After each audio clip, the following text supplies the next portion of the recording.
Westworld. A scene from Westworld, CreditHBOMay 2018. There's the best kind of Easter egg, a Joni Mitchell Easter egg, tucked into a crucial piece of dialogue in this week's episode of Westworld, as Dolores and Teddy are talking about their feelings for each other. "I'm not some stranger, Dolores, coming from outside, looking for a pretty lie," says Teddy. "I've known you my whole life. Where we go eyes open together." The phrase, "pretty lie," recalls the last time I saw Richard, the closing track on Mitchell's seminal 1971 album, Blue. Mitchell is in dialogue with a fellow romantic, picking through the mistakes of the past, when they've left themselves vulnerable to partners who ultimately disappointed them. "You like roses and kisses, and pretty men to tell you all those pretty lies." Pretty lies are the connective tissue that unifies episode 5, titled Ikane no Mai, which picks up on characters who were absent from last week's mind-scrambling episode and moves the hour down a relatively straightforward track. In their own ways, Dolores, Maeve and Teddy spent the episode coming to terms with the pretty lies that have been built into their programming. The hosts in Westworld have backstories, but they're not accumulations of real events, like a human has. They're confusing amalgams of programmed narratives, multiple builds and whatever they can remember from their experiences as conscious beings. And that means lies that are completely central to who they are. Dolores and Teddy's perpetual dream of a future together that will never come, or Maeve's flashbacks to the daughter she lost on some faraway prairie. The question that the self-aware hosts are asking themselves now is, what parts of their own fractured narratives are they going to keep? The entire first season of Westworld was about what makes us human, how consciousness is constructed through memory, particularly of traumatic events. But for an android, actually knowing the sources of those memories, some of which are scripted loops, renders them inauthentic. Dolores, Maeve and Teddy are in the process of deciding whether some of the prettier lies are worth embracing as truths because they have such existential significance. Who is Teddy if he doesn't have Dolores? Who is Maeve if she's not actually a mother? These fictions are not easily surrendered. Save for the opening, in which Bernard and the Delos team pick through the waterlogged bodies of hosts dredged up from a bay. Ikane no Mai limits itself to alternating between two storylines, both in the same timeline, the first following Dolores, Teddy and their army in Westworld, the second following Maeve, Hector, Armistice and Lee Sizemore in Shogun World, which, we are told, is for guests who find the former park too tame. Before getting down to more serious business, the episode has a grand time laying out Shogun World's tacky theme park pastiche of the Edo period, which cribs shamelessly from the characters and scripted adventures of Westworld.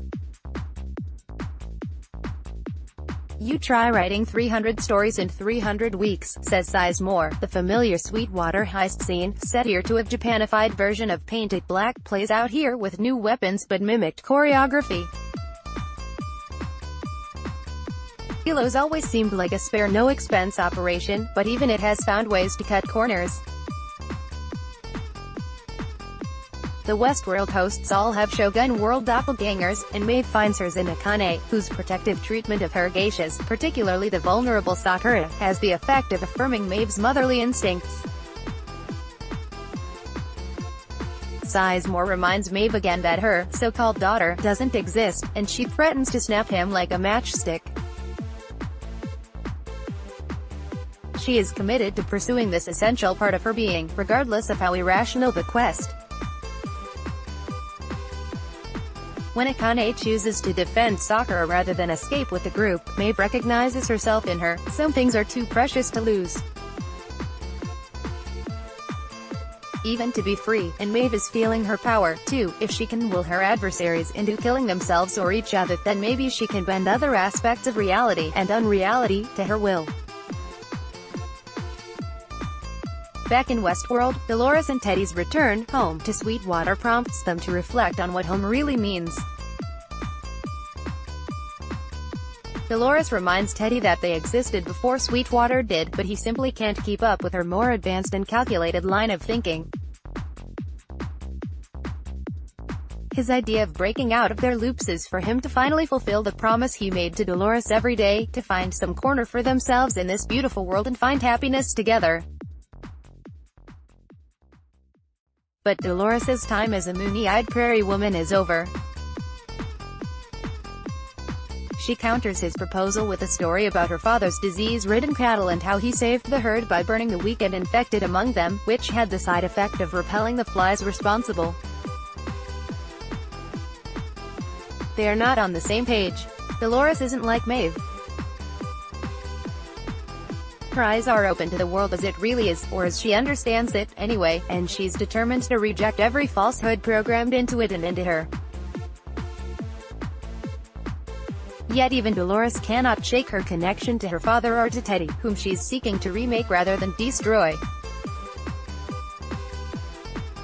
Although she does force Teddy to undergo some extreme system updates, likening him to one of her father's weak, infected cattle, she pointedly refuses to give him a full reset.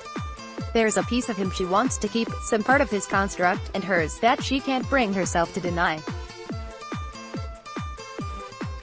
It's human nature, or, in her case, human-esque. Paranoid androids. What's the story behind those host bodies Bernard and the Delos team find floating in the water? That appears to be a mystery that will drip the entire season. Tonight we learned that a third of the host's control units were wiped of all data, as if they had never been used. By whom? And for what purpose? Stay tuned. Simon Quarterman's performance as Sizemore has been a terrific source of comic relief and good old-fashioned exposition. He can tell us that all the hosts have language skills buried in their code, or that Snow Lake has an access point leading back to the tunnel. He can cower shamefully during a ninja attack or comment wryly on off-script developments. The park still needs a human. The hosts are a humorless lot. One good development this season is that each episode can be its own discrete unit, rather than continue the tone and structure of the previous hour. The third episode was an action-packed western, the fourth played around with time and big-picture themes, and this one burrowed into a meaningful compare and contrast between major characters. To grow, we all need to suffer. This has been one sticky piece of philosophy for Westworld. It's not just any type of memory that shapes its characters, but traumatic ones.